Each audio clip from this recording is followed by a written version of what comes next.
Okay, we're here. Hi, everybody. How you doing? It's Bruce here, traveling with Bruce. Welcome to the big show. Nice to have you here tonight with me. It's rainy here in Southern California. There's a song says, "It never rains in Southern California." Well, today it's raining in Southern California. So I'm indoors where it's nice and dry and doing just fine. Welcome to the show for Monday, February the 5th, 2024. Folks from around the world are here. Thank you all for joining in and saying hi. Thank you for these thumbs ups, everybody. Those of you on the rerun hitting the thumbs up button, you're unbelievable. We did it again last week. I keep hoping, I keep crossing my fingers. Do you think we can hit 100 thumbs ups on the live show? And we did it again. 103 came in last week. You guys are incredible. Those of you who are here, you just immediately hit the thumbs up button for us, giving it a real good head start. We get that thing going, and then the rerunners come through and they let me know, Bruce, I'm 84. Bruce, I'm 96. Thank you. Appreciate you. Welcome, one and all. We are in the 50s here in California because there is a atmospheric weather system that is overhead. Thankfully, where I am in Palm Desert, we're not in the middle of it. We only get the very edge and the last of the rain, because it has to come in from the coast over the mountain range to get to here. And between here and San Diego, there is a mountain range, and Los Angeles, and they are covered in snow at the very top. They catch a lot of moisture up there, but the air comes over and a lot of it is lost. The only way we really get rain is when it comes from the south up the Mexican coast. It sort of gets whipped around like this, and then it kind of comes over us from the south and the east a little bit, and we get rain there. But that doesn't happen very often. But yeah, at the moment. In LA and north of Los Angeles, flooding. San Francisco and inland, yes, they've had a ton of rain, but they need it.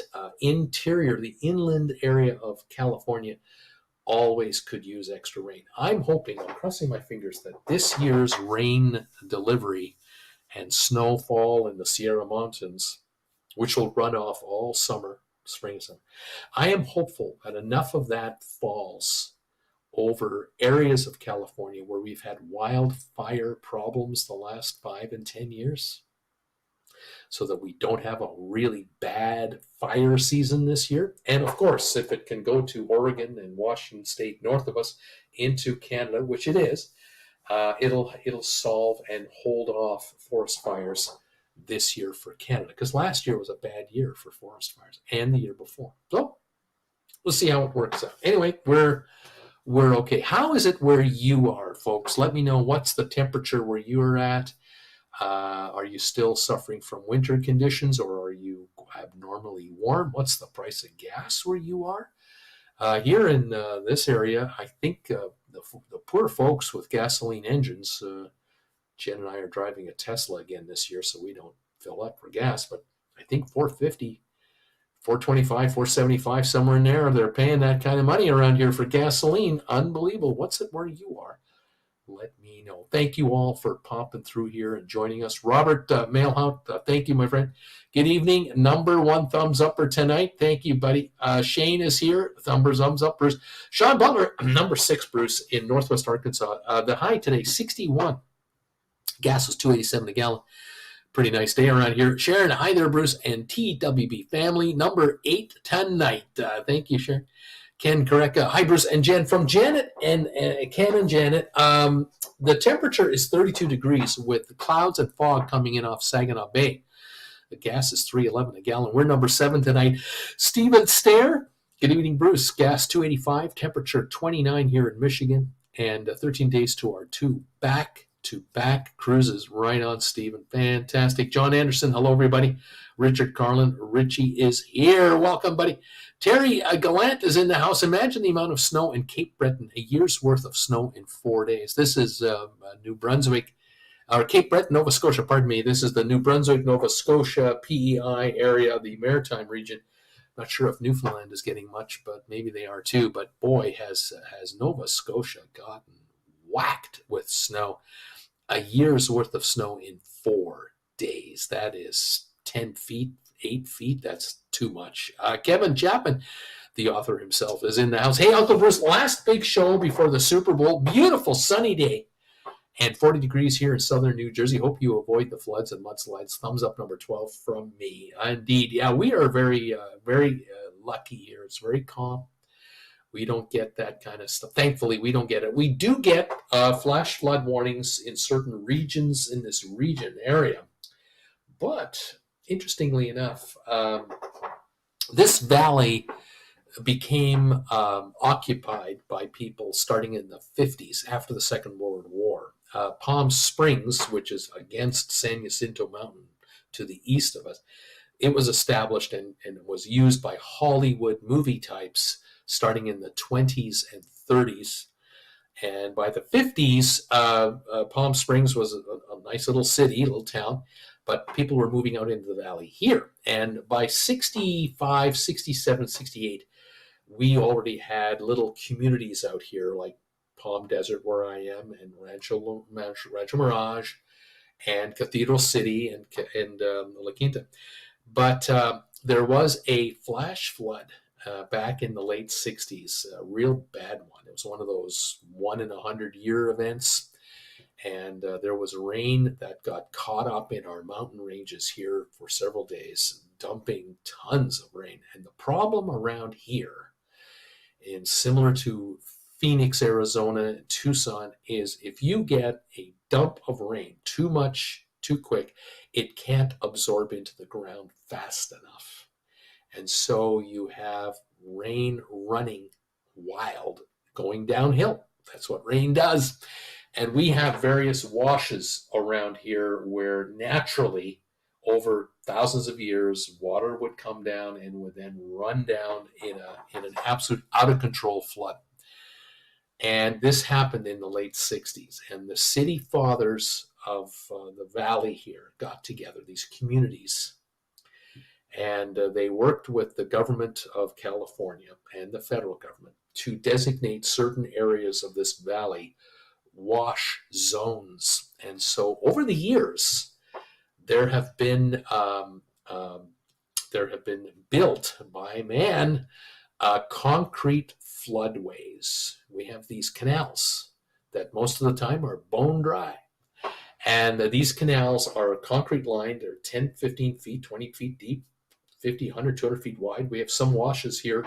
There's one just south of my condo, half a mile, that is about 100 yards across, goes down 50 yards. It's huge, and it goes all the way to the west and all the way to the east, and eventually channels its way into runoff canals. And so we have had it where the waterway, the spillway down here, the wash, is half full with a torrent of water. I mean, a dangerous, killer torrent of ugly, brown, frothing, angry water with trunks of trees in it going by. I mean, nothing is safe. But a day or two later, it calms right down, and then the bottom of the wash is all in muck, covered in mud. And here comes the equipment. Here come the bulldozers and the dump trucks to clean it all up and take it out. And wherever they put it, I don't know where it goes myself, but they have designated dump zones for this stuff where I guess they need it, and they work it. So this valley has been very well flood-proofed, I would say, for wild, out-of-control floods. Massive flash flood will not inundate thousands of condos in this region. That is the one thing that this region has done since the late 60s, and they keep improving on it and keep adjusting it and keep working on it. And they have space-age technological satellite shots of the area to figure out the reconnaissance of the area. They're on top of flood prevention. It's really amazing. It's you've got to tip the cap to the engineers who figured it out. So we're okay, but it's still, you know, you got to watch it. Carol, number 54, is in the house. Good evening. How are you? Donnell, greetings from Cork, Ireland, where it's just after 1 a.m. I'm number 10 here. Thumbs up tonight. Mild, dry weather today, but not for long. Welcome, my friend, as always. We're in the low 30s in Ohio, says Carol, 54. Kirk Brunson. Hey, Bruce. Kirk Brunson, YouTube and Facebook channel. The Tiebler family, hello there. I'm here in the Big Apple, and I'm still working tonight. Pete Hoskins is here. Good afternoon, all from a wet Sydney, Australia. Cheers to all of you. Terry Gallant, 26 days until my Odyssey of the Seas cruise. And Alan Carter from Calgary is in the house, number 23. Ms. M, hello, Bruce, and everyone from Maple Ridge, British Columbia. Thank you all for joining me tonight. Thank you for these thumbs ups, you guys. It means a lot to us. It helps us, gives us a good bit of momentum, and YouTube occasionally pushes our channel out there, which we appreciate.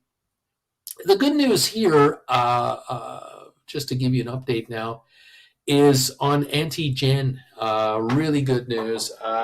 She is miles ahead of where she was a year ago at this time after her operation last year. She had her first hip replaced last year at the end of the month, the end of December. And by about the end of January, she could walk with a cane, but carefully, very carefully. And then by the end of February, she was definitely fine with just a cane. This year, she's had her operation as of tomorrow. It'll be 3 weeks. She's walking with a cane already. She's already walking more or less with her cane. She will use her walker from time to time in the house, but she can get up on her own and head to the bathroom or the kitchen and make herself a coffee and carry it in one hand and the cane in the other, and she's good to go. This is phenomenal compared to last year. It's just light speed better.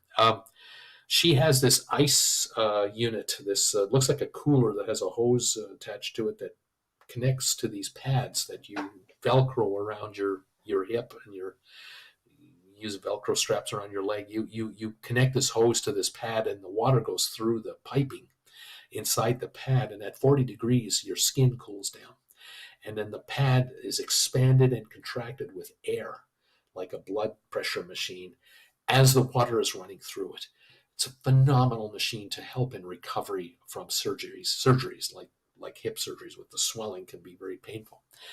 Last year, she used that machine for 2 solid months, every day, 12 hours a day. This year, she stopped using the machine 3 days ago in the evenings. She goes to bed now without the machine at all. She just uses it during the day, 5 hours, 6 hours a day. That's all. It's phenomenal. The difference is night and day, absolutely night and day. She has a physio every Tuesday and Friday, and her physiotherapist is commending her because Robin or Jennifer does her exercises religiously, and her physiotherapist is very pleased. So it's great. It's fantastic, and we thank you all for your kind words for Auntie Jen. She knows you're supporting her, and she's just thrilled with how it's coming. So what does that mean for this guy and this channel? This is big news because the way it's going, the way Auntie Jen is responding now, we could well be traveling this summer and this next winter. The question now is where, when, and for how long? And is there a cruise in our future this summer? Maybe out of the United Kingdom for Scotland, Ireland. We will see. This is something Jen has wanted to do, and so we're going to find out if she's up for it. We might be in Europe for 2 months, 2.5 months, where we stay in London for 1 month in one location, do the cruise, head to the mainland, to the continent, stay 1 month in one location there, and then head back home. It's possible that if the cruise to Scotland doesn't work this year, for whatever logistical reason we can't make it work, we might do a Mediterranean cruise this summer. So again, spend a month in the UK, do a Mediterranean cruise for 2 weeks, another location for a month in Europe, head home. From there, we'd be back in October sometime, I guess, and then perhaps in December, we would plot our trip. We would do a trip to Australia. And that could be a combination of many things. It could be a stay in various places in Australia, a cruise from Australia to New Zealand, perhaps, a stay in New Zealand for a while, and then a flight back to eventually to Los Angeles, where we would come here the middle of winter next year and wait out the winter before we go back to Calgary. We don't know. We're looking at everything, but the way surgery is going and the way recovery is going for Jen, it opens the possibilities of a lot of travel. So that lights up this channel. That makes me able to create videos of us traveling for Travel with Bruce. And so we're all pumped up about that. And if we know we're on a cruise, as soon as we know what cruise we're taking, we'll let you know. And you guys can, if you're plotting a cruise yourselves, you might catch up with us. Or you might be on another cruise ship that happens to be in the same port city that we're in. Well, we'll have to get together and have a coffee in a far-off location, in a far-off land, and go from there. Anyway, there you go. Thank you all for being here today and saying hi. Ms. M is saying from Maple Ridge, thumbs up 24. Bruce, Sharon, we're so glad that Jen is healing well. Terry Gallant, surgery in Canada or the U.S.? Well, we're very happy with how it went here, but we have to pay for it. It's not included in our healthcare plan.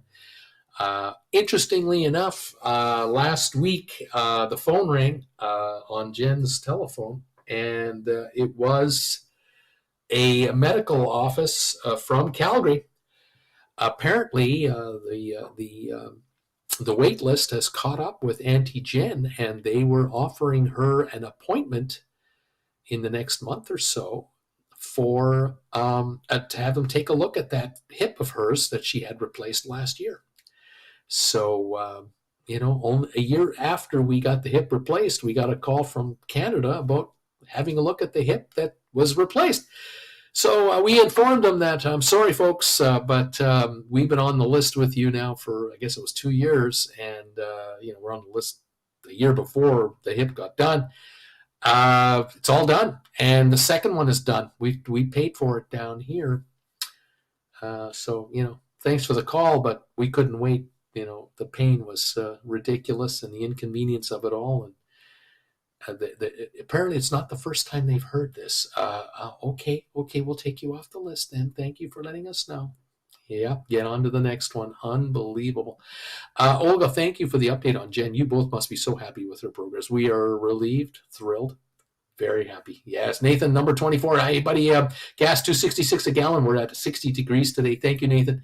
Adam Fiddler, I'm glad Jen is healing. Thank you, sir. Rocky Grasso, hi, Bruce, and TWB viewers.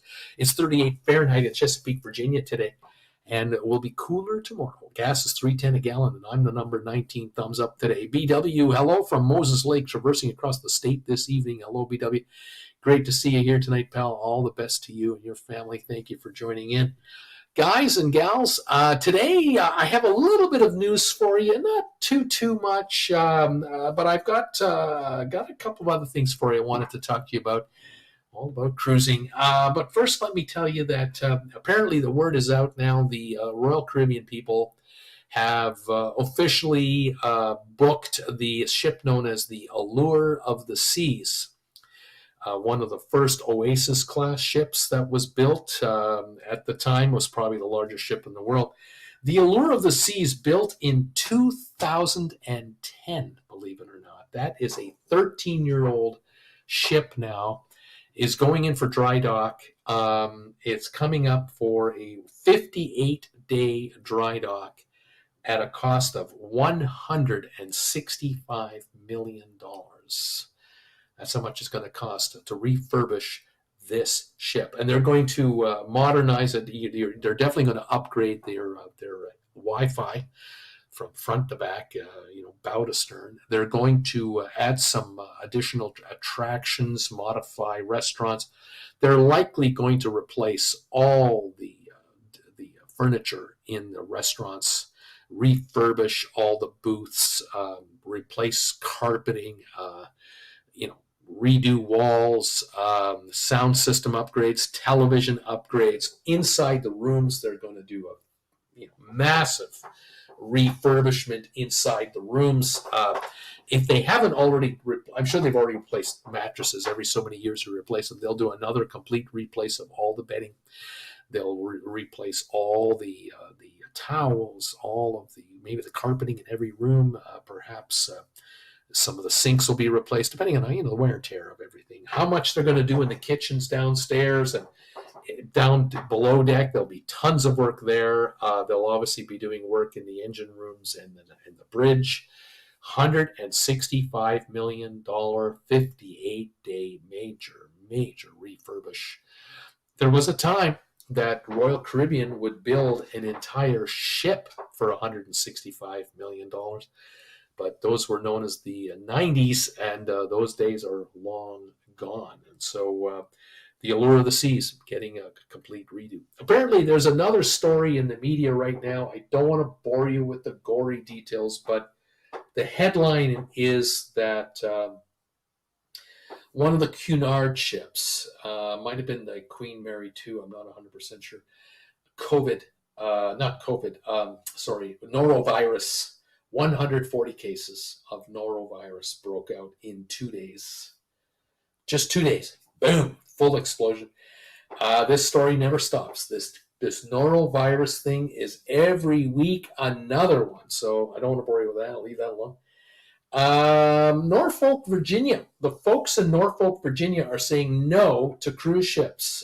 They would rather cruise ships don't come there and drop off 1,000, 1,500 people for a 6-hour scramble-thon through their downtown area. They're sick and tired of the rat race. Some of these communities on the east coast of the United States where ships are now coming in, they were originally attracted. People were attracted to these places because they were out of the way. They're away from the big city. They're quiet. They're idyllic, and there would people come from New York and Philadelphia and wherever, and they would build a second home, like call it a cottage, maybe overlooking a harbor or a bay or whatever, just to get away from the nonsense of the big city. Now, some of these places along the East Coast have these cruise ships with 1,500 people coming off of them and just overrunning their local town and area with busloads of tours going around everywhere and people getting sea-doo rides on the water and mayhem. And this is not what the locals signed up for. Now, some local business people are probably rubbing their hands together going, oh, we can make some money here off of these tourists. We can operate tours, or we can set up an ice cream shop, or I'll set up a barbecue pit, or I'll sell T-shirts and play some music and country dancing and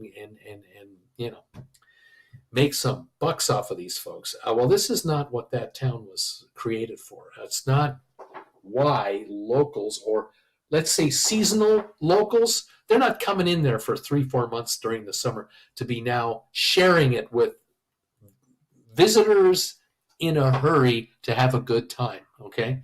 Visitors in a hurry to have a good time are not silent, quiet visitors. They are loud, obnoxious, and are looking to party it up. This is not working. So I guess Norfolk said, no, you're not coming in here.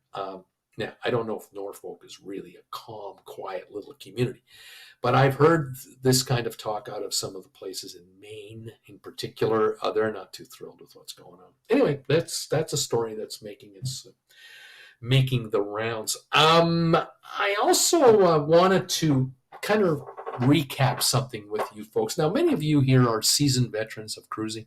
Some of you are new to cruising. You're curious about cruising, or you've been on one cruise or two. Or many of you here, you come and go and you think about taking a cruise. You're thinking maybe this is a great way to go.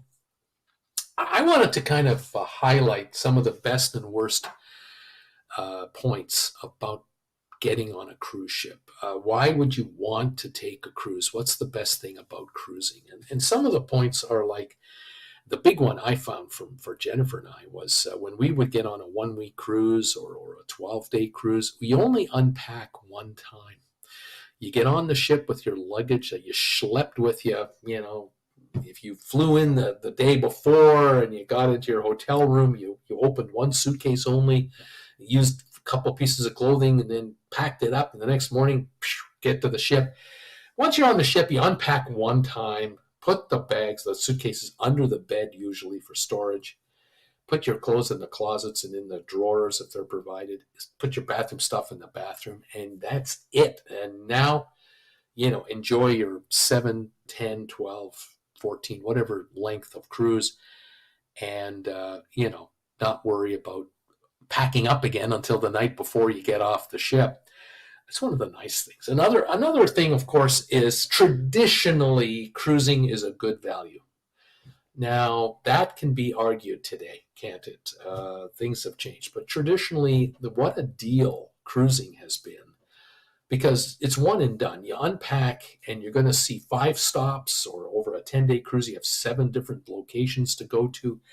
Hey, the value is you wake up the next morning and you're somewhere else, and you didn't pack and unpack. You didn't get on an airplane. You didn't take a bus ride. You didn't rent a car and go somewhere. You didn't take a train ride.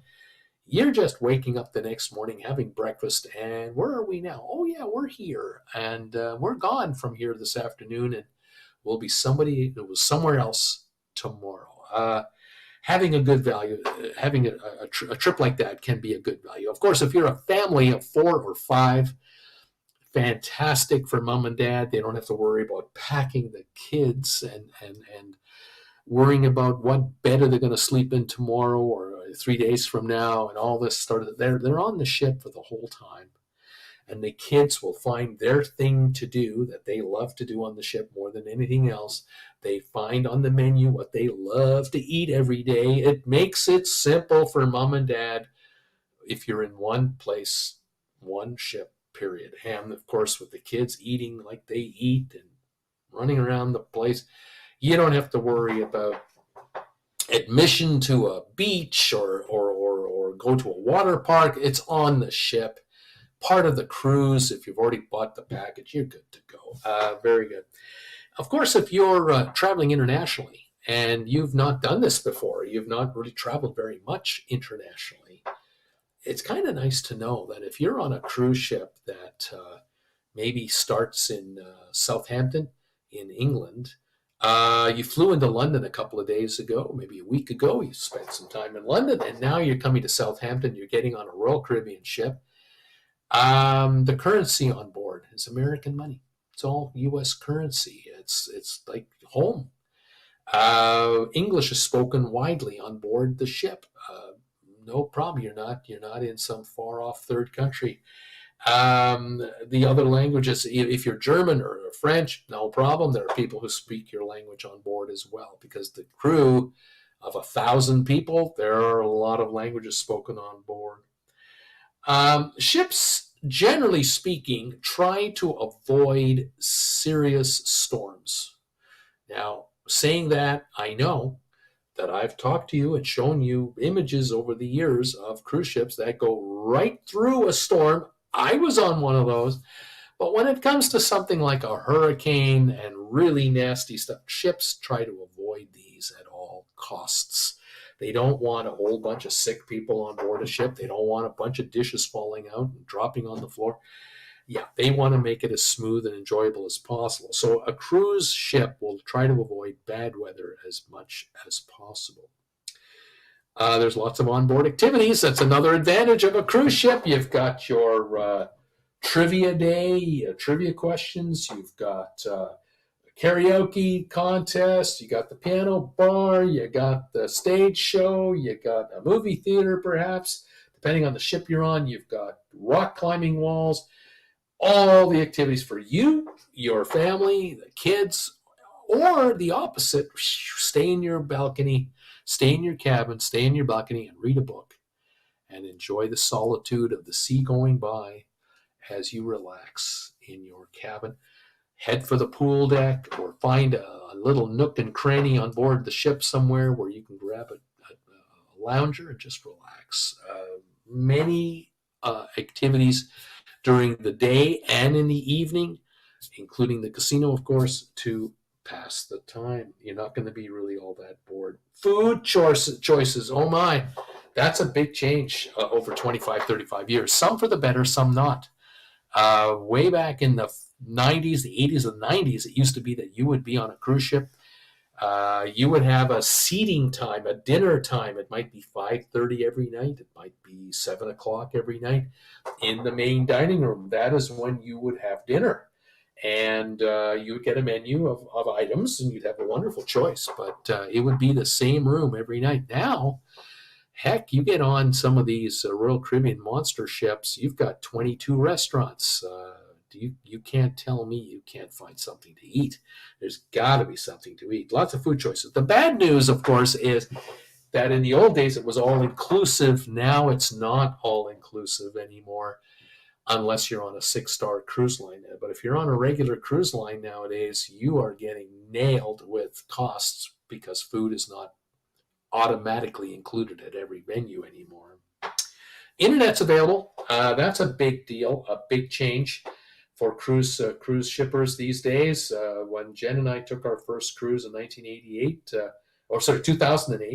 there was internet on board our Holland America ship, but we had to go to the internet cafe to buy internet time to get on the internet. Where today, you get on a cruise ship with your phone, buy their plan, buy the day or buy the cruise, and you've got unlimited internet depending on the service off your phone anywhere you want. Your iPad, computer, away you go.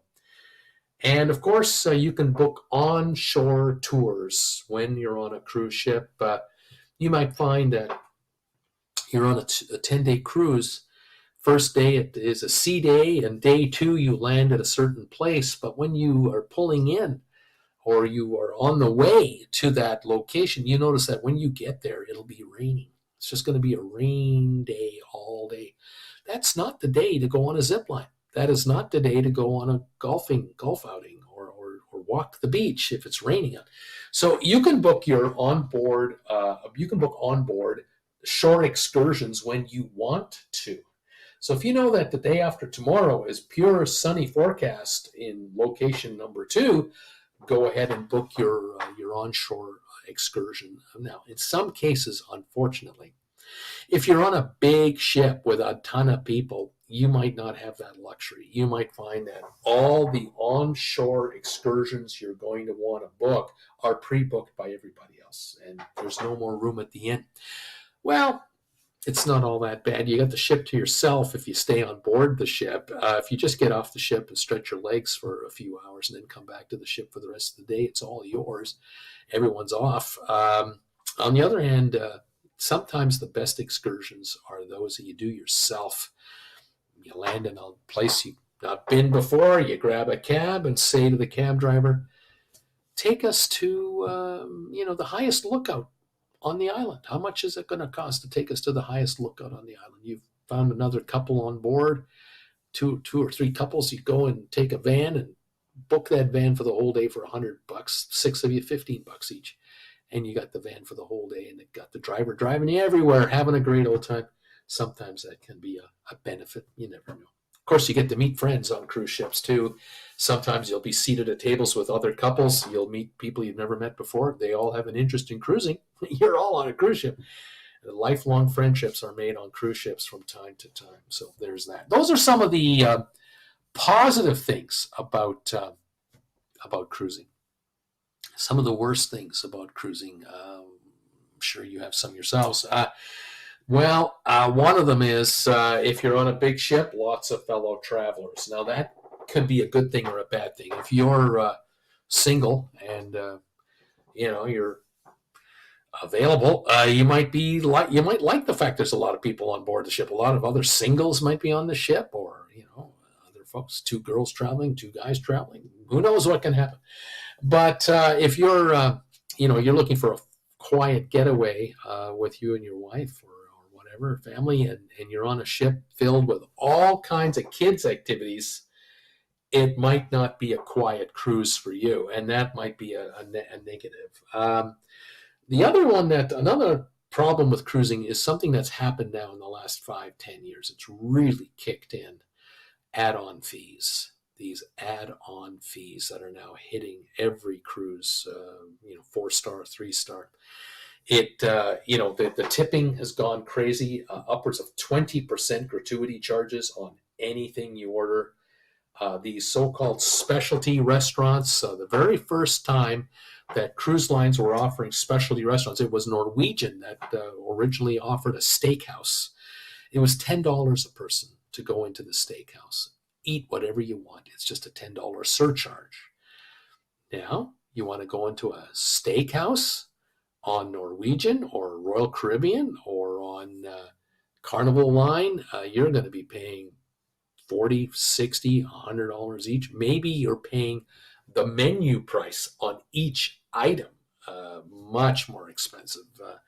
The days of having filet mignon each for just a $10 charge, that's gone. That is long gone.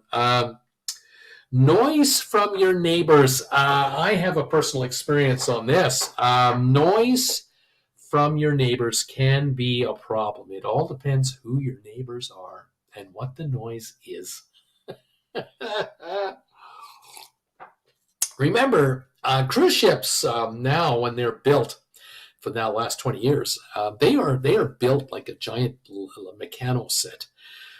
They're assembled in pieces, and the rooms are pre-made at a factory and then are just dropped in on the floor of the cruise ship as the floors get built up. These pre-manufactured rooms have steel walls and floors and ceilings. And then they're covered in the wall covering and what have you, and maybe carpeting on the floor. But they're craned over and dropped in, and all the electronics are hooked up by the specialists below and above the cabins, beside the cabins. All the plumbing is snapped together and is connected to the main ship's plumbing.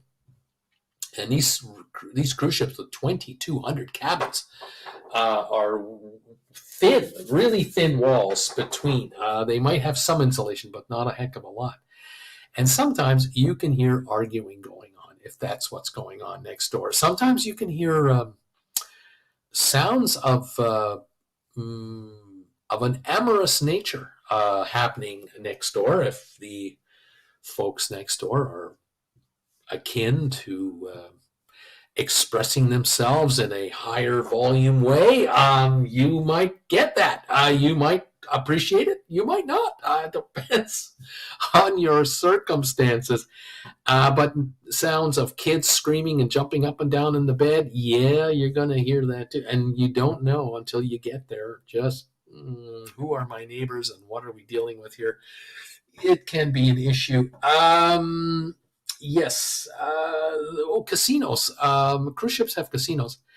But I got to tell you, if you don't know already, the odds on the casinos are not so great. Slot machines are not as generous as you'll find on land casinos, not even. And the so-called player cards that they'll give you, you put the card in and you get points. You're going to gamble gazillions of dollars to get a keychain.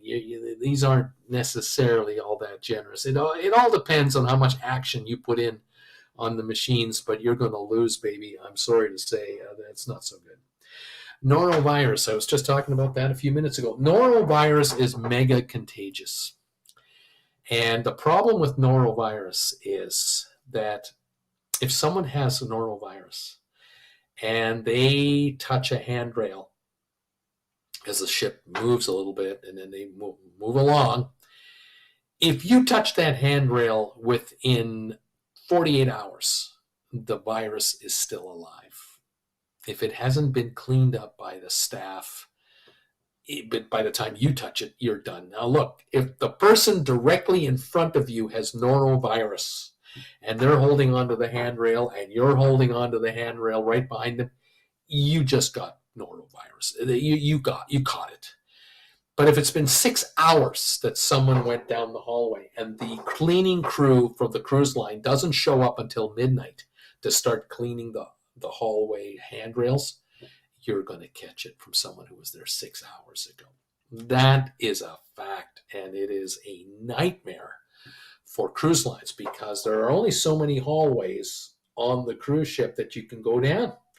You want to get from one end to another on your floor, you can either walk where the cabin doors are, or you can take an elevator to the Grand Promenade area, touch the button on the elevator, bingo.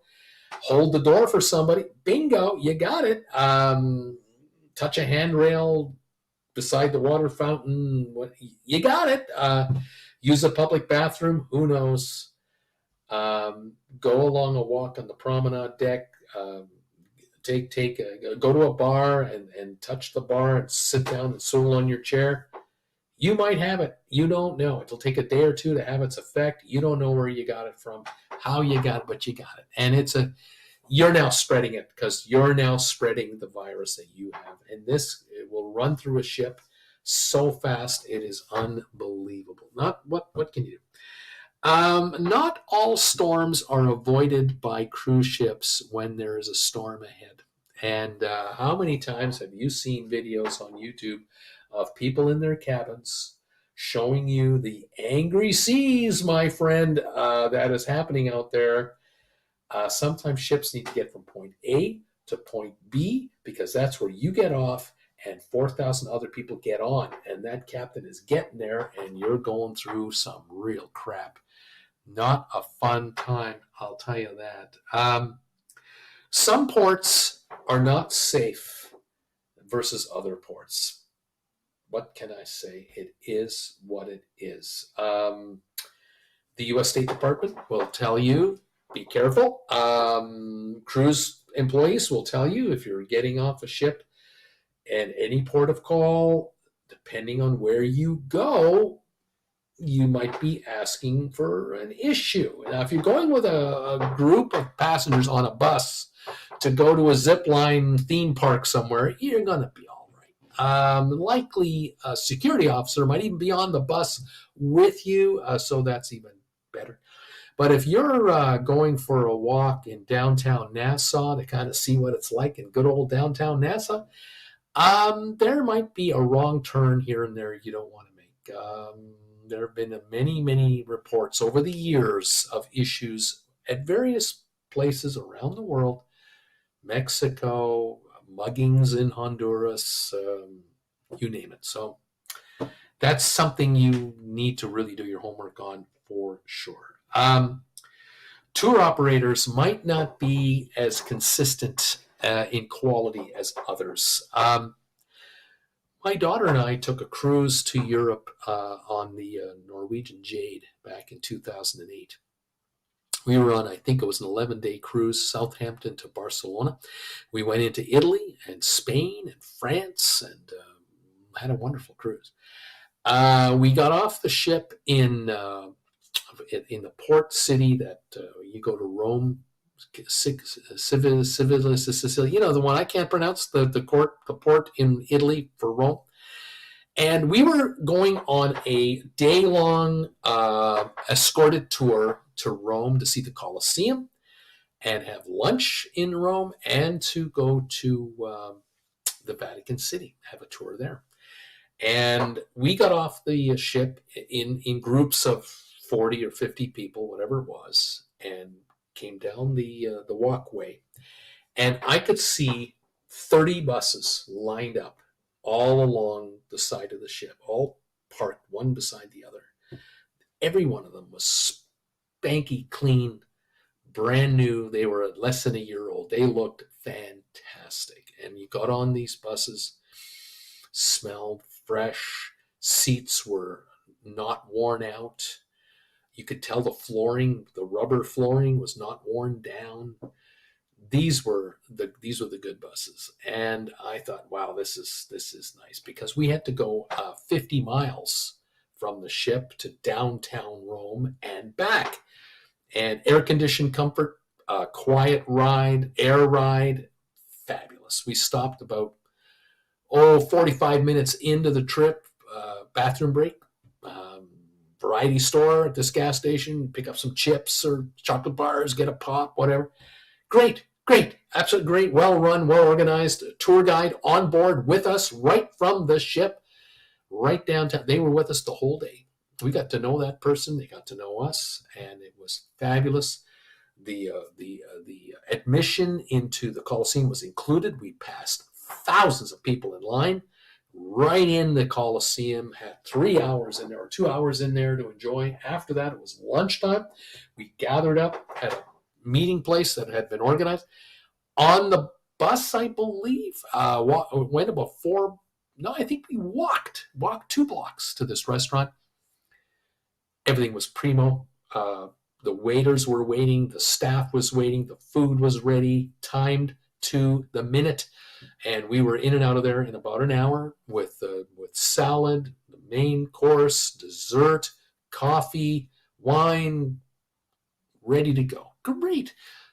Bus to Vatican City, underground parking, and we came up the ground level, and we're in the middle of Vatican City. It was fantastic. Into St. Peter's Basilica, past the thousands of people in line, again, right in, and we had 2.5 hours in there. Fabulous. We could ask the guide any questions. Otherwise, enjoy yourselves. And then back to the bus, gathered up, back to the bus, and right back to the ship. Perfect, perfect, perfect. We didn't miss the ship. Everything was great. Now, that is a perfect tour. Perfect in every way. And it was low stress for myself, my daughter. I had to think of nothing but enjoy ourselves on this excursion. It was fantastic. Then, of course, you hear the bad tours where people get off cruise ships and are on rickety buses that the air conditioning conked out 15 years ago, and they never replaced it. They just let you push the windows down to let the air in. Hot, humid air, dusty, smelly, grimy, diesel smell from the engines. The muffler needs replacing.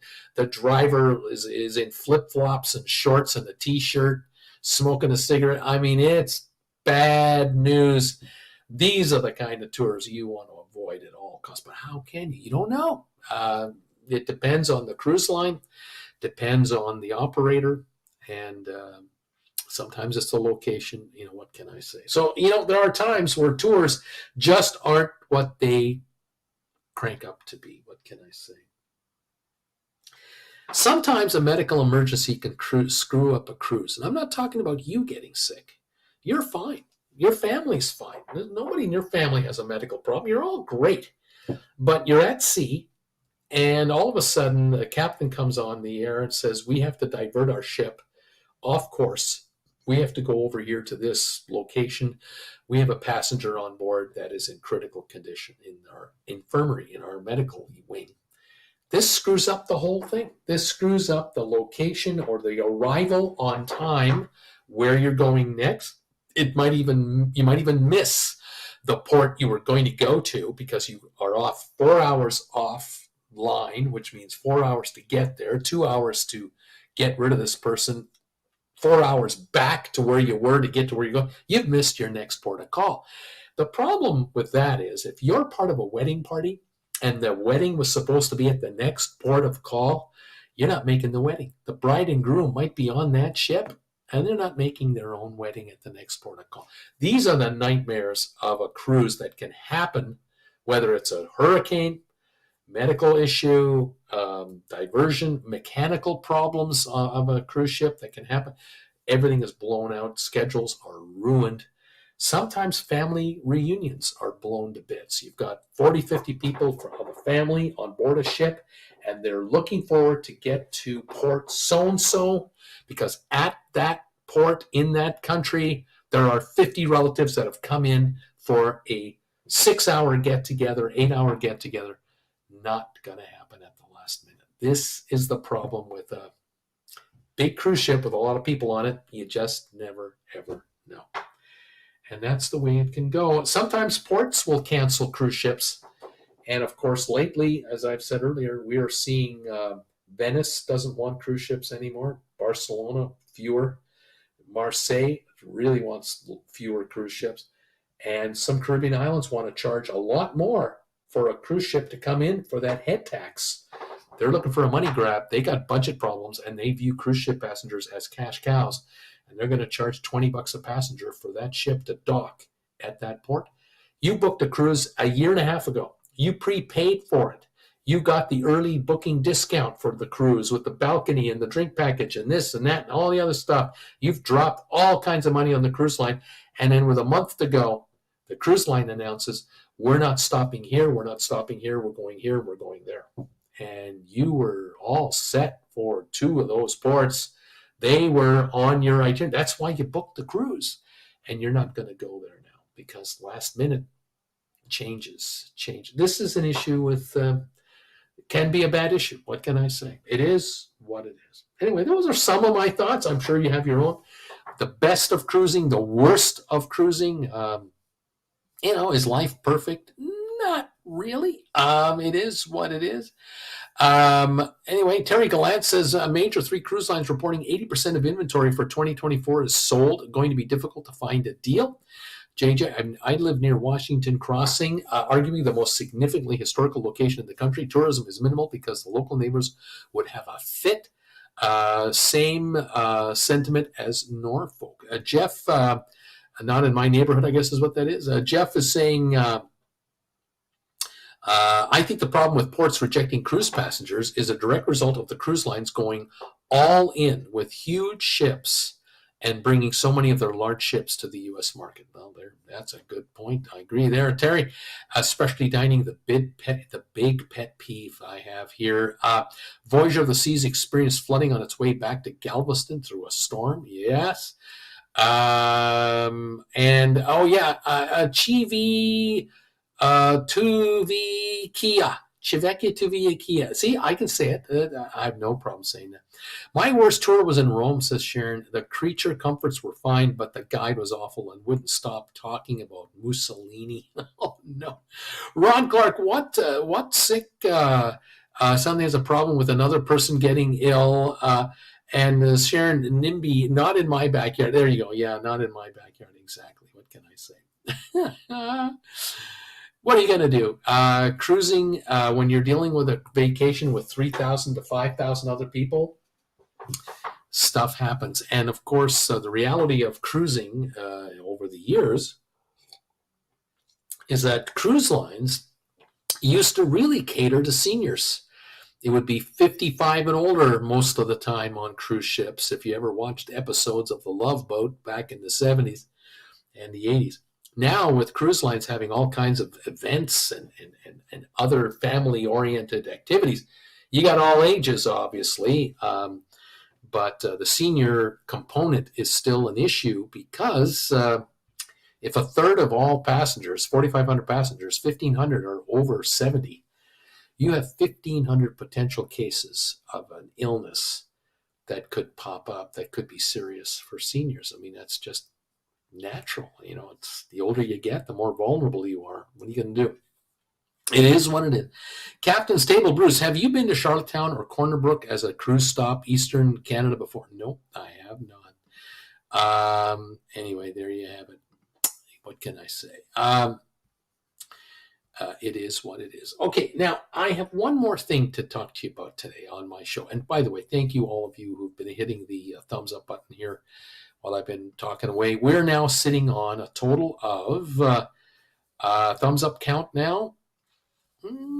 40. Thank you. 40 thumbs ups and counting. Thank you all so much for bringing it on. That is a wonderful, wonderful thing. The other thing I wanted to talk to you about today was I did some digging today. And from time to time, I like to talk to you about some cruise deals that are available. Today, I decided, no, I'm not going to talk to you about cruise deals. I'm going to talk to you today about some serious cruises that, you win the lottery or you inherit a bunch of money from a family member. You might take the opportunity to take a cruise like this, serious luxury type cruise. By the way, here are some images of the Allure of the Seas in her glory days when she was, pretty new. You can see the Oasis class ship there. Obviously, look at the size of it compared to one of its former sisters. You just see how huge these guys are. The Allure of the Seas is no longer the largest ship in the world, but it's one of the top 10. And $165 million refurbishment going to be done on this one. That's going to be something when it's all finished off. Beautiful, beautiful stuff. All right. I want to show you a couple of cruises you might want to consider if you have some money. You have a friend that wins big and decides, hey, I want to have a good time. You want to come with me on a nice little cruise? You say yes. He said, oh, yeah, I'll go with you. You're paying? Oh, yeah, I'm going. For sure. How about this ship right here? This is the ship known as the Seabourn Venture. And this ship here is only, built in 2022. It's 23,000 tons. It's 557 feet long, 78 feet wide, and it only has 264 passengers. That's a pretty small passenger count. 132 rooms, all outside rooms with balconies. Maximum capacity, 3 people per room. Tipping expected? No tipping expected. See that down here? Right down there. No tipping expected. It's included in your fare. I found a cruise. How about this one right here? Check this cruise out. What do you think about this? It starts in South America, so way down in the tip of South America. Apparently, you land in Buenos Aires. This is where you start your holiday with these guys. The ship is, again, Seabourn. You spend a night in the hotel in Buenos Aires, and then they fly you to your ship to I can't pronounce the name of the place there, but it's Ushuaia or whatever it is. Ushuaia here. Let me look at this right here. There's your itinerary at the very top up there, right up there. Buenos Aires, Wednesday, February 21st. Enjoy an overnight stay at the Alvir Icon Hotel. Thursday, you fly from Buenos Aires to Ushuaia. Is that how you pronounce it? I don't know. Argentina. Transfer to the airport for your flight and begin your cruise. You're on the ship and leaving that night at 8 p.m. The cruise begins. And you're at sea for the first day, the 23rd. On the 24th, you're in the Falkland Islands. These are UK territory, Falkland Islands. These are the islands that Argentina tried to take over in the 80s and got their butt handed to them by the UK Navy and Armed Forces. West Point, Falkland Islands, Saturday, along with Caracas Island, and then Port Stanley, little town of Port Stanley on Sunday the 25th. 2 sea days later, you're in South Georgia Island, and you're doing expedition cruising around South Georgia Island. You have 4 sea days, and you go to the, I believe they pronounce Go Island, or Gow Island, and then to Tristan da Cunha, and to Nightingale Island for those 3 consecutive days, March 6th and 7th, right? After that, we go forward here to 3 more sea days. Now, let me take a look at this map again, okay? Take a look at this map. You'll notice at the bottom of the map down there, okay? Got to point the right direction. You start your cruise and you go west. You head east, Falkland Islands, South Georgia Islands, then you're up to the Gow Islands, and that's equal to the southern tip of Africa, if you kind of see that. Then you're going north and to Ascension Island. So let's take a look at the continued itinerary. 3 more sea days on March 11th, St. Helena, UK territory. After sea day, 2 days at the Ascension Island, UK territory. 4 sea days later, you're in Praia, Cape Verde for a couple of days, Mindelo. Sea day later in Banjul, Gambia, and then Dakar, Senegal. So look at the map again. You're coming on to Africa's actual continent now, to Senegal. Then you are leaving Senegal. You're 2 days at sea, and Santa Cruz, Tenerife, Canary Islands off the coast. Another sea day, and then you're at Morocco, Agadir, Morocco, a sea day, and Casablanca, Morocco, and Tangier, Morocco, which is across the strait from Gibraltar, the Rock of Gibraltar. So look up at the map there. You can see coming to the top of the Horn of Africa, the top of Africa, right where the strait, Gibraltar Strait, into the Mediterranean Sea. From there, that's the end of this page. Then you finish your cruise. Monday, April 1, you're in Melilla, Spanish territory, Malaga, Spain, a sea day. You're going to Oporto, to Portugal, to Vigo, Spain, another sea day, and now look at the stops. Sunday, April the 7th and 8th, you're in France, in Douarnenez and Cherbourg. Then 3 days in Rouen, France, the 9th, 10th, and 11th. Then cruising the Seine River for a day. Then the 12th, Isle of Wight, the 13th of April, Brugge, Belgium, and then you finish in London at Greenwich. You're going right into the heart of downtown London in Greenwich. And that's where your cruise ends. So you can see this entire map here with all of the stops that are part of this 52-day cruise. I told you it was an adventure. 52 nights on board this ship. How much? Well, here we are. $17,517 for 52 nights of enjoyment. Prices include gratuities, unlimited internet, all alcoholic and non-alcoholic beverages. It's all included. Let's take a look at this ship a little bit more. Here we are. There's the twin ship is the Pursuit. Looks identical to this one. Here are some inside shots of one of the lounges there. Here we have the stage, the area for performances, and maybe a movie and other things, entertainment. Here's one of the cabins you'll be looking at. One of the cabins you could have with your big screen TV, and your couch and your balcony out there. Here's some of the dining areas that you can enjoy.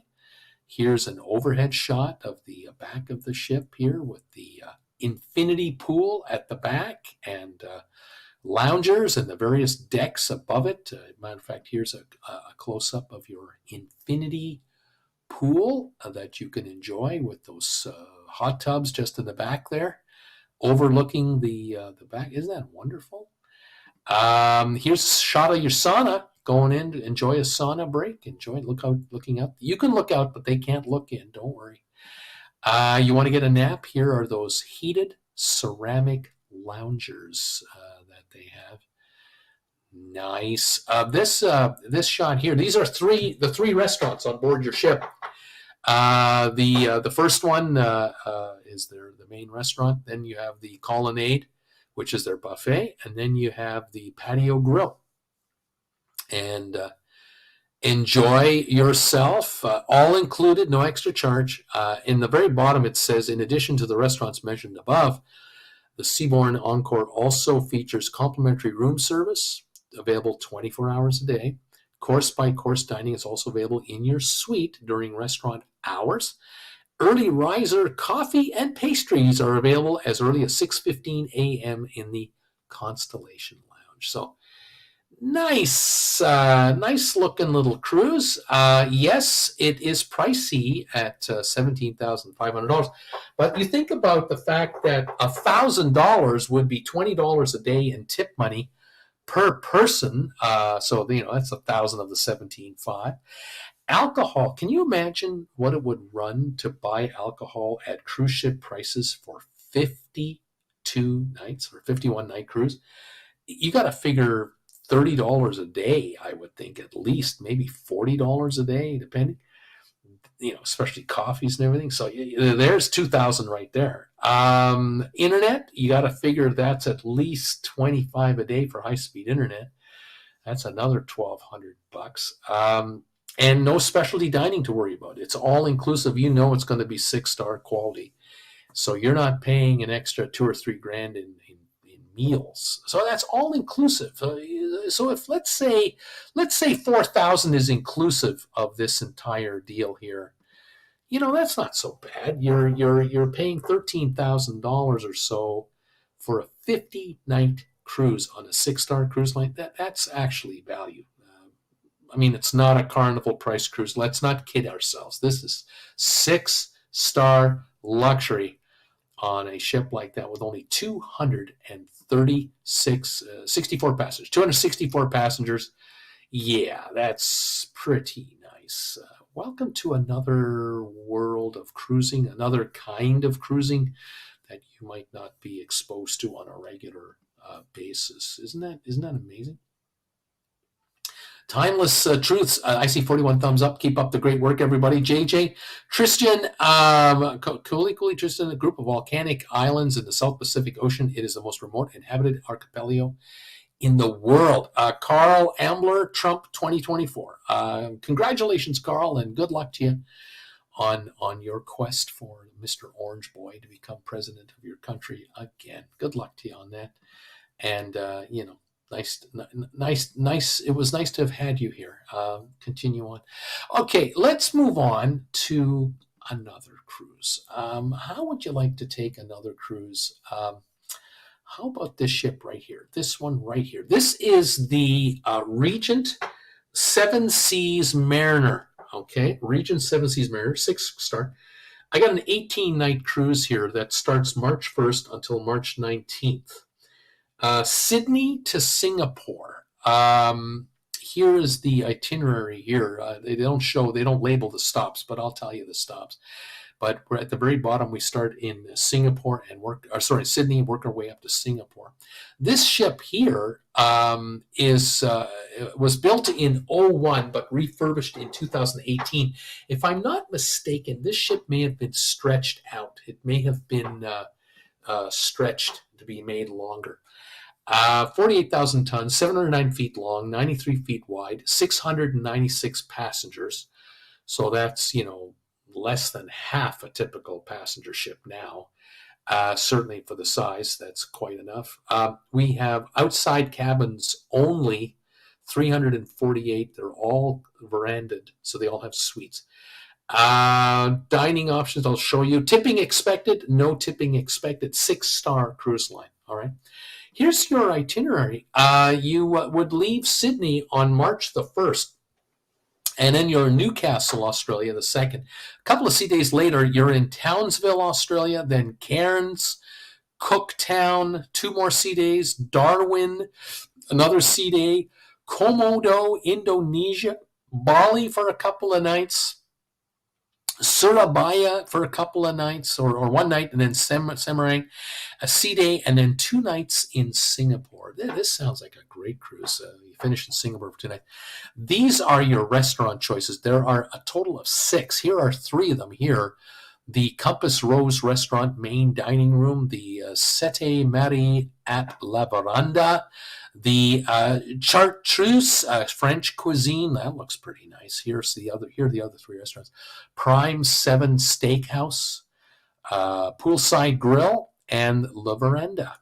Pretty nice. So that's the veranda is the buffet. Look at that. That's nice. The ship, as I say, is beautiful. It's got verandas in the back on both sides. No inside rooms. Here's a shot of the lobby, the atrium level inside the ship here. Here's a main dining shot. Look at that. That's one of the restaurants. Here's the spa area. That's an infinity spa. Wow, look at this. Here's your pool area. Notice there aren't thousands of chairs, for 2,000 people or anything like that. 695 total. There's a lot of room to enjoy yourself here. Look at the padding on those loungers. Those are soft and nice and delicious. Look at the room here. Lovely room.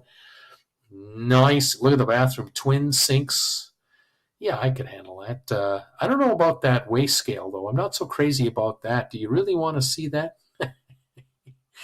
That might be a little too much to know, don't you think? Anyway, there you go. Now, how much is the cruise on this ship? 18 nights. Here you go. The suite price, all the same price, $74.25 a person.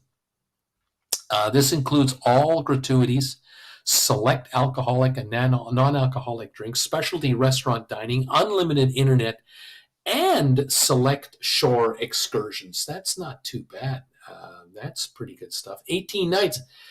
Tipping is going to be $20-25 a day per person on a 6-star cruise line, but you're not going to pay that. So that'll save you $500-600. Then you've got the drinks. For most drinks, depending on what you're ordering, that'll save you some money. Internet, of course. So, if this is a $6,000 package without those features, still, with that kind of luxury and the lack of other people. Look at the itinerary here. At the bottom, you can see here from Sydney over there. If I get my thumb in right area, Sydney coming up all the way to the coast. This is fantastic. And in Indonesia and ending in Singapore. You land in Singapore. You land in Sydney, Australia, 2 weeks before the cruise takes off. I mean, you got to give yourself 2 weeks in Australia, a minimum 2 weeks. Go to Melbourne for a few days if you want. Enjoy that region. Then take your cruise going up the Gold Coast, ending up in Bali for a couple of days, ending up in Singapore, stay in Singapore 3-4 more days after the cruise is done, and then fly from there. Nice little cruise. Sweet. All right, I have one more for you. Number 3 cruise. Again, you might need a friend to take you. I don't know. This is on the Seabourn Pursuit. That's the ship right here, the Seabourn Pursuit. If I got my bearing, yeah, there it is. This ship is a twin to the Seabourn Venture, and we're talking about doing a 34-night cruise on this ship, March 10th to April the 14th, from Buenos Aires in South America to Papati, Tahiti. We're talking about an itinerary you would not normally do. Look at this one right here. You fly down to Buenos Aires, spend a few days there at least. Then you take a plane ride to Ushuaia, you know how to pronounce it, and check out those spots all the way along the coast of Chile, coming up the coast until you come over to Easter Island, Henderson Island, and end up in Papati, Tahiti. Here's the itinerary here. Again, you land in Buenos Aires, fly to Ushuaia, whatever it's called, and your cruise begins the 11th of March. Port Williams, Chile is your first stop that same day. And Yendigaya, I can't even pronounce that. The next day, 13th in Chile. The next day, you're in another fjord, Terra del Fuego. Then a couple of nights in Punta Arenas. Strait of Magellan cruising, Chilean fjords cruising. This is the Saturday, Sunday, Monday, the 16th, 17th, 18th of March. 19th of March, you're chilling through these Chilean fjords. A couple of sea days you get to on Friday, Castro, Chile. Saturday, the 23rd of March, Puerto Montt, Chile. Then a sea day, then San Antonio, Chile. Another sea day, Robinson Crusoe Island in Chile, and Selkirk Island on the 28th of March. Then you're off to 4 sea days until Easter Island, which is Chilean dependency, for 2 nights. 2 more sea days to Ducie, Pitcairn Islands, Henderson, Pitcairn Islands. The 8th of April, Pitcairn Island, UK territory, Adamstown. A sea day on the 9th. Mangareva, Gambier Islands on Wednesday, April the 10th. 2 more sea days. Then Anna, French Polynesia, and then Papati, Tahiti on Sunday, April the 14th. While on board the ship, your restaurants here, you've got the main restaurant, Nouveau American here, and the Colonnade, and of course you have the restaurants. You have room service is complimentary, 24/7. Course by course dining is also available in your room, and then early riser coffee in the lounge, just like on the Venture. Here's an aerial shot of this ship, and that's what the Seabourn Venture also looks like. You have those pontoon boats on the top. This ship also has a submarine, a couple submarines on it. Here are the 2 ships visiting Antarctica together one day, and all the passengers in the front of the ship waving at each other. Here's some, again, interior shots of this wonderful ship. Here's a shot of the if you have the nerve to go into one of these, not me, but knock yourself out. You want to go on a submarine ride. There you go. Could be fun. It could be expensive. How much is it? This is a 34-night cruise. For $14,000, I don't know if that's such a bad deal. It includes gratuities, unlimited internet, all alcohol and non-alcoholic beverages included. you get you get an offer here of $300 a cabin because the price is the same no matter which suite you take. So that's a $300 credit additionally. So that's always nice. But look at that deal. I would say the alcohol, the internet, and the gratuities would easily cover probably, oh, I don't know, 2 or 3 grand of that 14,000 for 34 nights. Yeah, that would take care of some of that.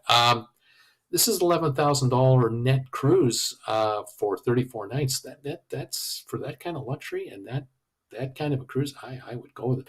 Now, of course, if you have the money, you can enjoy it. If you don't, you can't. What can I say? Here's that itinerary again. Look at the stops. Where are you going to? When are you ever going to do this for the rest of your life? I mean, it's just not going to happen. Talk about a fantastic cruise opportunity here. I'm kind of squeezing myself in. How you doing? Look at that. Obviously, if you're going to do this and you have the money to do this, you have the money to go to Buenos Aires first and spend some time in Buenos Aires, maybe a week. Then you're going to do the cruise. And after the cruise, you have to book one of those straw cabins over the water in Tahiti. You know which ones I'm talking about.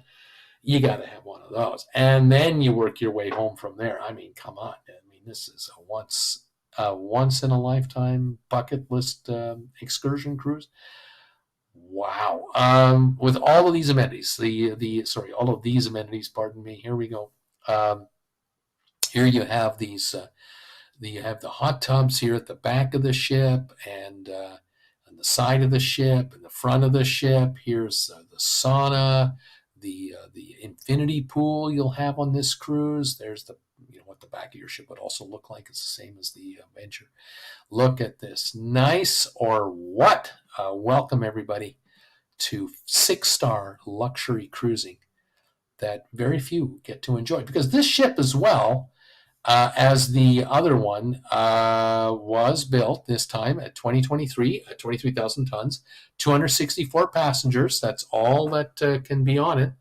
There you see it right there, 264 passengers right there. Then you have 132 suites, no tipping expected. Nice. This is pretty good stuff. There you go, kids. I love this. I love this shot, though. Isn't that a great picture? Isn't that fantastic? That was done obviously with a drone. Great shot of both the twins meeting each other in Antarctica. Yeah, that would be pretty cool. Anyway, there you go. What do you think about that? How about that kind of a cruise, kids? Would you like to do that? That wouldn't be too bad, huh? Not too bad at all. Bruce, copy the Terry's Gallant's pronunciation of that cruise port into your iPhone. Yeah, sure. Ron Clark, Singapore is amazing. Total bucket list for sure. Captain's Table, Bruce, the picture of the last ship looks like it lacks enough lifeboats for passengers and crew. Rocky from 20 minutes ago, Malago, and beautiful, says Timeless Truths. It is beautiful, isn't it? Some of these unique ports of call, one-offs, absolute one-offs. You ever get a chance to do it, you want to grab it. What an opportunity. In any event, I thought I'd show you today some of the, little more expensive kind of cruises that are not your typical, let's go to the Caribbean for a week kind of cruises. I mean, you can take a 6-star ship like these, and you can sail Caribbean, you can sail Mexico, you can sail Alaska. Yeah, sure. But then there are these kinds of ports of call from the South America over to Africa up to England, or from South America over to Tahiti, something very out of the ordinary, or that Sydney to Singapore cruise. Wow. And when you get to Singapore, you're going to see that airport over there. Unbelievable airport in Singapore. World's #1 ranked for 5 years in a row. The best airport on the planet, with an indoor waterfall and everything. It's just unbelievable. Yeah, get your camera and start your own YouTube channel. Away you go. In any event, I hope you enjoyed today's little program. Hope you didn't mind my little talk about the best and worst of cruising today. Thank you, all of you, for these thumbs ups. Have you been able to hit the thumbs up buttons for us? We now have 47 of them in the house. I can't thank you enough for 47 thumbs ups to start this show. Those of you watching on the rerun, if you're able to hit the thumbs up button, get us over 100. You always do. I thank you all so very much. Jen is doing great. We're doing fantastic here in Palm Desert. It's raining out, so, we're indoors for a couple of days. Small price to pay for not being in Calgary where it's snowing. It's okay. We're all good here. We wish you nothing but the best from Jen and I. Have a wonderful week, everybody.